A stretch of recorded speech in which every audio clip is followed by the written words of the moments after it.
জীবনের রড টানা কখনো কখনো সবচেয়ে ভারী বোঝা বহন করার চেয়েও কঠিন হতে পারে। সুলতানপুর গ্রামের ধুলোমাখা রাস্তায় সবাই মাধব কাকাকে চিনত। 60 বছর বয়সে শরীর দুর্বল আর ফুসফুসে কাশি বাসা বেঁধেছিল, কিন্তু মাধবের সাহস ছিল পাথরের মতো অটল। কথায় আছে, কিছু মানুষ শুধু নিজের জন্য বাঁচে না। মাধব ছিলেন তাদেরই একজন। আজকেও সেই একই সন্ধ্যা, সেই একই ক্লান্তি, কিন্তু চোখে ছিল এক নতুন আশা। এই মাধব কাকা, আপনি কি এখানে আছেন? আমার তো মনে হচ্ছিল আজ খুব হাওয়া বইছে, তাই হয়তো আপনি বাড়িতেই বিশ্রাম নিচ্ছেন। আপনার কাশিটা এখন কেমন আছে? এই কিষান, বিশ্রাম নেওয়া বারণ। আর তাছাড়া আজ একটা নতুন লটারির টিকিট আসার কথা ছিল, তাই না? তুমি তো এটার প্রস্তাব দিয়েছিলে। আমি জানতাম তুমি রাজি হবে না। হ্যাঁ, টিকিটগুলো এখানে আছে, কিন্তু চাচা, আমি কি সত্যিটা বলতে পারি? আপনি এই টাকাটা আপনার ওষুধের জন্য ব্যবহার করছেন না কেন? ডাক্তার আপনাকে ধুলোবালি থেকে দূরে থাকতে আর বিশ্রাম নিতে বলেছেন। আপনি সারাদিন মাটি সরাচ্ছেন, আর তারপরে এই লটারি, এত টাকা দিয়ে কি করবেন?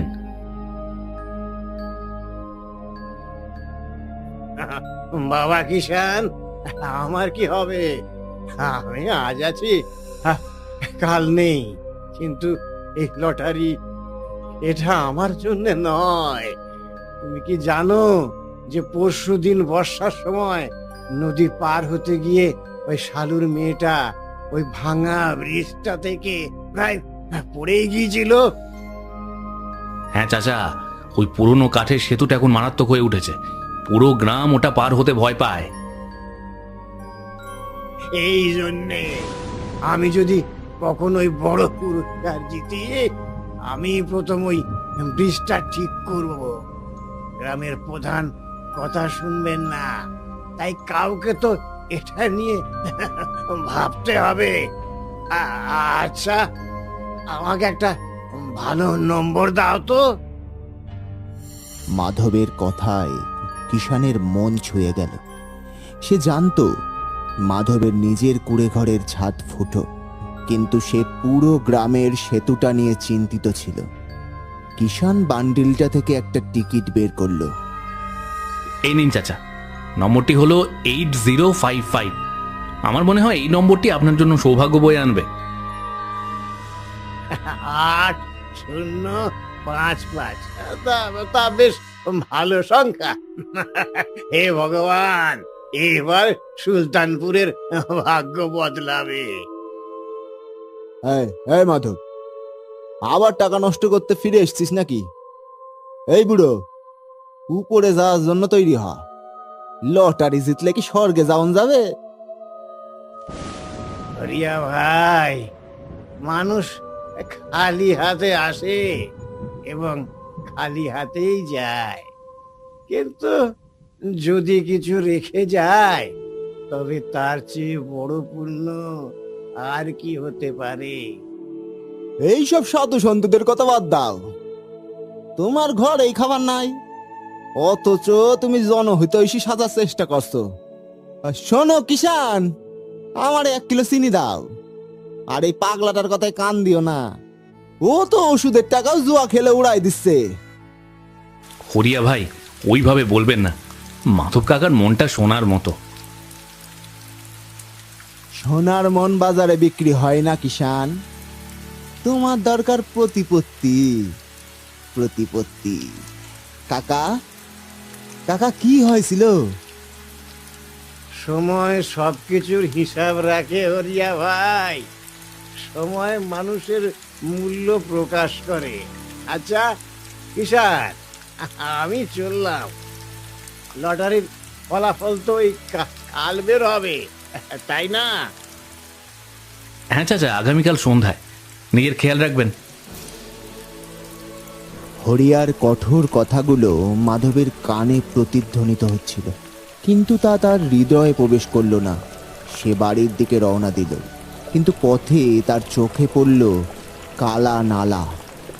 যার উপর জরাজীর্ণ কাঠের সেতুটি দাঁড়িয়েছিল। মাধব সেখানেই থেমে গেল। সেতুটির কাঠগুলো পচে গিয়েছিল এবং জলের স্রোতও ছিল প্রবল। হে ভগবান, একবার একবার আমার কথা শুনুন। ওই সেতুটা ভেঙে পড়লে গ্রামের বাচ্চারা স্কুলে যাবে কি করে? ওই রোগীরা হাসপাতালে পৌঁছাবে কি করে? গ্রামের সর্দার বলেছেন তহবিল নেই। তহবিল কি? এই মাধব আঙ্কেল, মনে হচ্ছে এই ব্রিজটা এবছরের বৃষ্টি টিকতে পারবি না। দেখুন কেমন কাঁপছে। হ্যাঁ বাবা, আমিও তাই ভেবেছিলাম। আজ সন্ধ্যায় চলো সবাই ওই সরপঞ্চের কাছে যাই, শেষবারের মতো আর একবার ওই চেষ্টা করে দেখা যাক।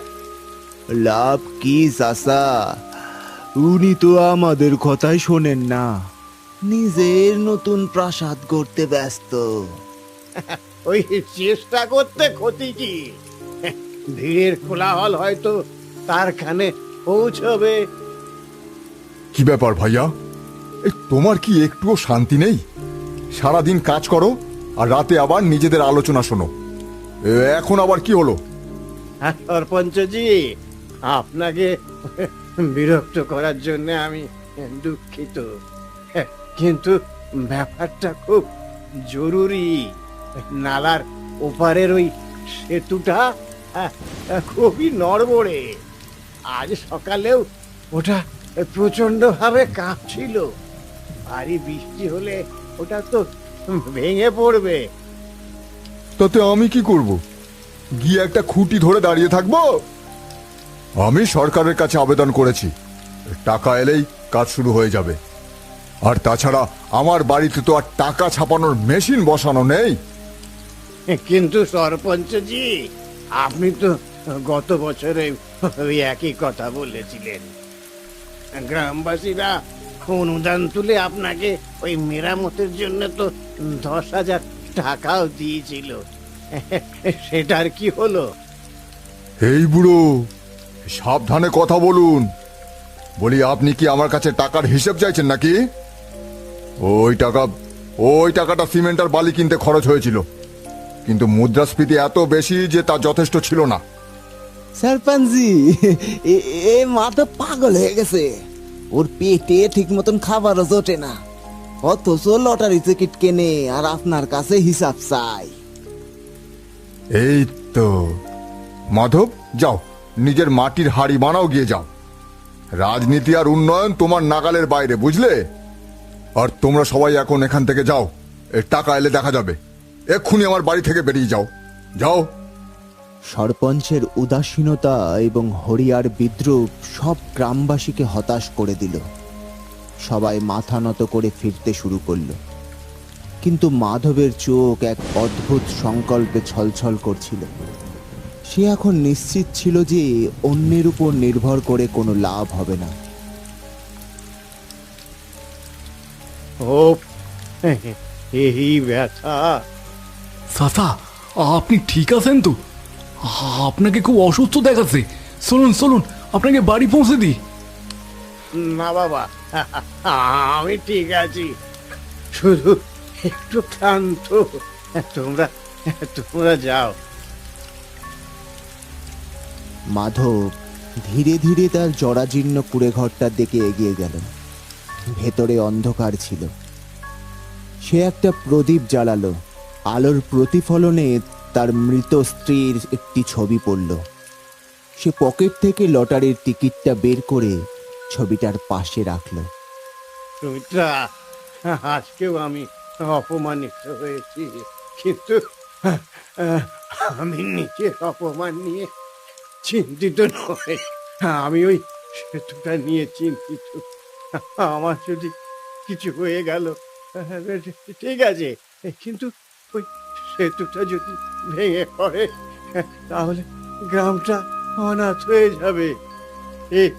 এই শহর আগামীকালের ফলাফলটা যেন আমার পক্ষে যায়, আমার জন্য নয়। এই এই মানুষগুলোর জন্য। হা, ব্যথাটা আজ একটু বেশি, কিন্তু আমাকে ঘুমোতে হবে, কাল কিষানের দোকানে যেতে হবে, ফলাফলটা দেখতে হবে। রাত গভীর হওয়ার সাথে সাথে ঝড় আরো ভয়ঙ্কর হয়ে উঠল।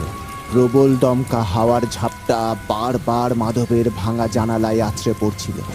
জ্বরে মাধবের শরীর পুড়ছিল, কিন্তু সে লটারির টিকিটটা মুঠোর মধ্যে শক্ত করে ধরে রেখেছিল। তার ভয় হচ্ছিল ছাদ থেকে চুইয়ে পড়া জল হয়তো কাগজটাকে ক্ষয় করে দেবে, যা হয়তো গ্রামটির শেষ ভরসা। বুকের ভেতর দিয়ে যন্ত্রণার ঢেউ বয়ে যাচ্ছিল, তবুও সে কেবল একটি মাত্র প্রার্থনা করছিল। হে হে প্রভু, আমি কিছুই চাই না, শুধু শুধু আমার সংকল্প পূরণের জন্য আমাকে আমাকে যথেষ্ট শ্বাস দাও। আজ রাতে আমি যদি চোখ বন্ধ করি, কাল ওই সেতুটাও তো চিরদিনের জন্য ঘুমিয়ে পড়বে। সাহস রাখো মাধব, সাহস রাখো, এখনো তো অনেক কাজ বাকি। সকালের সূর্য কালো মেঘের আড়ালে ঢাকা ছিল। কাঠ মটমট করার এক ভয়ঙ্কর শব্দে গ্রামবাসীদের ঘুম ভেঙে গেল। সবাই ঝর্ণাটার দিকে দৌড়ে গেল। জলের স্রোত এত তীব্র ছিল যে সেতুর এক পাশ হেলে পড়েছিল। আমি তো আগেই বলেছিলাম এই সেতু টিকবে না। এখন দেখো, এইটা ভেঙে পড়লে শহরে যাওয়ার সমস্ত রাস্তা বন্ধ হইয়া যাবে। আমার ফসল বাজারে পৌঁছাবে কি করে? এই সবই ওই সরপঞ্চ আর আমাদের দুর্ভাগ্যের দোষ। হে হরিয়া ভাই, এখন আর গালাগাল করে কি আর লাভ? দেখো ব্রিজের ওপর দিয়ে জল বয়ে যাচ্ছে, যদি কোনো বাচ্চা ভুল করে ওখানে চলে যায়। কিন্তু মাধব আঙ্কেল কোথায়? উনি তো সবার আগে এসেছেন। গতকাল ওনাকে খুব অসুস্থ লাগছিল। এই ঝড়ে কি ওনার কোনো অঘটন ঘটেছে? কিষানের কথায় হরিয়া ভ্রু কুচকালো। সে মাধবকে নিয়ে চিন্তিত ছিল না, বরং বুড়োটার বোকামিতে তখনও হাসছিল। ঠিক তখনই ভিড় ঠেলে একটি ক্ষীণ ছায়া আবির্ভূত হলো। ওটা ছিল মাধব। ভিজে চুপচুপে লাঠিতে ভর দিয়ে তার প্রতিটি পদক্ষেপই যেন এক একটি যুদ্ধ। এই মুহূর্তে এটা একটু দাঁড়িয়ে আছে, ঈশ্বরকে ধন্যবাদ। কিষান, কিষান বাবা, কয়টা বাজে? কাকা এভাবে বাইরে এলেন কেন? আপনি তো ভিজে গেছেন, আপনার জ্বর আরো বেড়ে যাবে। এখন 10টা বাজে। এখন 10টা বাজে। তার মানে ফলাফল নিশ্চয় বের হয়ে গেছে। চলো চলো কিষান, দোকানে যাই। আমার আমার আজকের খবরের কাগজটা দেখতে হবে। শোনো ভাই, ব্রিজটা তো ভাই সাই যাব, আর ওই বুড়াটা লটারি জেতার জন্য পাগল হইয়া গিয়াছে। ওরে মাধব, যদি লটারি না জেতে তাহলে কি এই নর্দমায় ঝাঁপ দেবে? হরিয়া, এই পৃথিবী তো ওই আশার উপরেই দাঁড়িয়ে আছে। তুমি তোমার ফসল নিয়ে চিন্তা করো, আমি আমি আমার গ্রাম নিয়ে চিন্তিত। চলো চলো কিষান।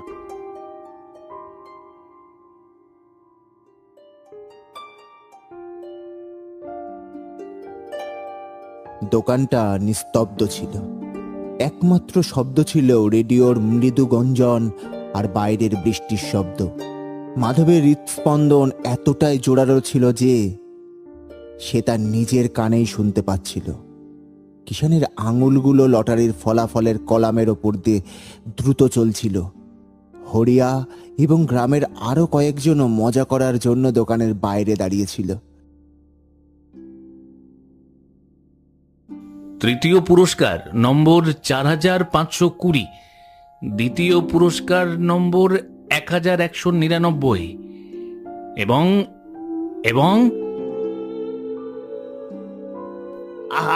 আর এই প্রথম পুরস্কার বাবা, নম্বরটা কত? সে হঠাৎ চুপ হয়ে যায়, তার চোখ বড় বড় হয়ে যায়। সে আবার খবরের কাগজটার দিকে তাকায়, তারপর মাধবের হাতে থাকা টিকিটটার দিকে। কি হয়েছে কিষান? ও কি কথা বলা বন্ধ করে দিয়েছে? ওকে বলো যে তুমি বাবাজির লিঙ্গটা খুঁজে পাইছো, যাতে উনি বাড়ি গিয়ে ঘুমাতে পারেন। চাচা আপনার নম্বরটা কত ছিল? 8-0-5-5। তাই না বাবা? দেখো 8055 আঙ্কেল, 8055 প্রথম পুরস্কার 25 লক্ষ টাকা। আঙ্কেল আপনি জিতেছেন, আপনি পেরেছেন। কিষানের কণ্ঠস্বর বিদ্যুতের মতো দোকানের ভেতর প্রতিধ্বনিত হলো। বাইরে দাঁড়িয়ে থাকা হরিয়া ও বাকি গ্রামবাসীরা পাথরের মতো নিশ্চল হয়ে গেল। কেউই ব্যাপারটা বিশ্বাস করতে পারছিল না। যন্ত্রণায় কুঁকড়ে থাকা মাধব ধীরে ধীরে উঠে দাঁড়ালো। তার চোখ থেকে জল গড়িয়ে গালের ভাঁজে জমা হলো। এই অশ্রু আনন্দের নয়, বরং স্বস্তির। হে ভগবান শিব, আমি আপনাকে কোটি কোটি ধন্যবাদ জানাই। আপনি আমার সম্মান রক্ষা করেছেন। আপনি আপনি এই বৃদ্ধের শেষ ইচ্ছা শুনেছেন। কি 25 লাখ? হ্যাঁ কিষান, তুই কি মিথ্যে বলছিস? আমাকে খবর কাগজটা দে, আমারে দে। নিজেই দেখে নাও। এবার বলো তো হরিয়া ভাই, কার কি মর্যাদা? কিষান, টিকিট গুলো রাখো। আমাদের আমাদের এখনই শহরে যেতে হবে, এক্ষুনি। আমাদের আমাদের তাড়াতাড়ি টাকাটা দরকার। ওই ওই ওই ব্রিজটা তো বেশি দিন টিকবে না। কিন্তু চাচা আজ তো রবিবার, আর ব্যাংক বন্ধ থাকবে। আর এই বৃষ্টিতে শহরে যাওয়াটা বিপজ্জনক। আপনার শরীরটাও তো ভালো নেই। অসুস্থতা আর মৃত্যু কোনো শুভ সময় আসে না কিষান। আর ওই সেতুটা ভেঙে পড়ার জন্য সোমবার পর্যন্ত অপেক্ষা করবে না। আমাকে এক্ষুনি ওই গ্রাম প্রধানের কাছে নিয়ে চলো। আমাকে তাকে বলতে হবে যে তহবিল এসে গেছে এবং এখনই এখনই তার কাজ শুরু করা উচিত। মাধব হঠাৎ করেই যেন অফুরন্ত শক্তি খুঁজে পেল। 25 লক্ষ টাকা যে কারো জীবন বদলে দিয়ে তাকে বিলাসবহুল জীবন দিতে পারত, কিন্তু মাধবের মন জুড়ে ছিল সিমেন্ট, ইট আর লোহার রড। সে তার জয় উদযাপন করতে নয়, বরং তার জেদি সংকল্প পূরণ করতেই উদ্গ্রীব ছিল।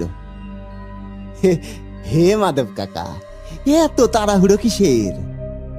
আপনি তো এর মধ্যেই কোটিপতি হইয়া গেছেন। আমরা সবাই আপনার বন্ধু।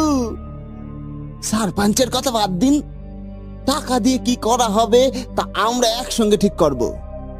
নিজের জন্য কিছু রেখে দিন, যাতে আপনার বৃদ্ধ বয়সটা আরামে কাটাইতে পারেন।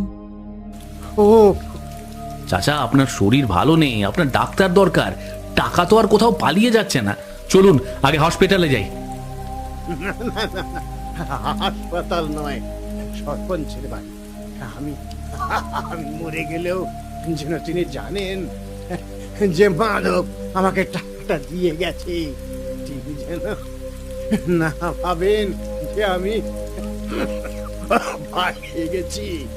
কিষান, আমাকে নিয়ে যাও। আমার দম ফুরিয়াছে, কিন্তু আমার সংকল্প অটুট। মাধবের পকেটে 25 লক্ষ টাকার টিকিট ছিল, কিন্তু তার শরীর ক্রমশ দুর্বল হয়ে পড়ছিল। একদিকে ছিল জয়ের আনন্দ, অন্যদিকে মৃত্যুর ভয়। বৃষ্টির জলে মাধবের চোখের জল ঢাকা পড়ছিল। কিষান তাকে ধরে সারপঞ্চের বাড়ি নিয়ে গেল। সারপঞ্চ কি এবার মাধবের কথা শুনবেন, নাকি মাধবের এই আত্মত্যাগও রাজনীতির কাছে বলি হয়ে যাবে? সরপঞ্চজি, সরপঞ্চজি, দয়া করে দরজাটা খুলুন, খুব জরুরি কাজ আছে। আরে এসব কি নাটক? তোমরা কি আমাকে শান্তিতে থাকতে দেবে না? এখন তোমরা এখানে কাঁদতে এসেছো? বলি সেতুটা কি ভেসে গেছে? ব্রিজটা এখনো ভেসে যায়নি সরপঞ্চ, কিন্তু ভেসেও যাবে না। আবার সেই একই কথা। মাধব, আমি তোমাকে বলেছিলাম যে যখন টাকাটা সরকারের থেকে আসবে তখন। সরকারের জন্য অপেক্ষা করবেন না সরপঞ্চ, টাকা এসে গেছে। এই নিন 25 লক্ষ টাকা। 25 লাখ? কি সব বাজে বাজে কথা বলছো? এটা বাজে কথা নয় সরপঞ্চজি, এটা সত্যি। মাধব আঙ্কেল লটারিতে প্রথম পুরস্কার জিতেছেন, আর তিনি এই সমস্ত টাকা 1 পয়সাও গ্রামের সেতুটা সারানোর জন্য দান করেছেন। সরপঞ্চ হতবাক হয়ে গেলেন। বারান্দায় দাঁড়িয়ে থাকা হরিয়া এবং গ্রামের বাকিরা বাকরুদ্ধ হয়ে গেল। একজন বৃদ্ধ, যিনি আগের রাতে একবেলাও খাননি, তিনি এখন বিনা কারণে 25 লক্ষ টাকা দান করছেন। সরপঞ্চের চোখে এক মুহূর্তের জন্য লোভের ঝলক দেখা দিল, কিন্তু তার সামনের ভিড় এবং মাধবের জ্বলন্ত দৃষ্টি তাকে আতঙ্কিত করে তুলল। সরপঞ্চ, এই টাকা আমার পরিশ্রমের ফল নয়, এটা ঈশ্বরের। এটা নিজের কোষাগরে ভরার কথা ভুলেও ভাববেন না। এই এই পুরস্কার সাক্ষী এবং ঈশ্বরও সাক্ষী। এই টাকা দিয়ে শুধু ইট, সিমেন্ট আর লোহা কেনা হবে। আমার মৃত্যুর পর যদি এই সেতুটা তৈরি না হয়, আমার আত্মা আপনাকে কখনো ক্ষমা করবে না। মাধব কাকা, আপনি তো একেবারে দেবতা হয়ে উঠেছেন। দয়া করে আমাকে ক্ষমা করে দিন কাকা। আমি দিব্যি করে বলছি, এই কাল থেকেই কাজ শুরু হবে। 1 পয়সাও আত্মসাৎ করা হবে না। এই তো এখন আমার শান্তি লাগছে। কৃষ্ণ, দয়া করে আমাকে একটু বসতে দাও বাবা। আমি খুব ক্লান্ত হয়ে পড়েছি। চাচা, ও চাচা, আমাকে মাফ করবেন। আমি আপনাকে পাগল ভিক্ষুক বলেছিলাম। আপনি আমাদের সবার চেয়ে অনেক বেশি বয়স্ক। কেউ বড় বা ছোট নয় হরিয়া, তোমার শুধু একটা বড় মন থাকা দরকার। কিষান, আমি চলে যাওয়ার পর সেতুটার নাম কোনো রাজনীতিবিদের নামে করো না। ওটা যেন শুধু গ্রামের সেতু হয়েই থাকে। চাচা, আপনি কোথাও যাচ্ছেন না, অ্যাম্বুলেন্স আসছে। আপনি নিজেই ওই সেতুটি উদ্বোধন করবেন। চাচা চোখ খুলুন। সুমিত্রা, দেখো, আমি কথা রেখেছি। আমি এখনই আসছি। সুলতানপুরের সেই প্রদীপটি নিভে গেল, কিন্তু তার আলো রয়ে গেল চিরকালের জন্য। মাধব চলে গেছে, কিন্তু তার বিদায়ে সে গ্রামটিকে এক নতুন জীবন দিয়ে গেল। সেই রাতে আকাশ কাঁদল আর কেঁদেছিল গোটা গ্রাম।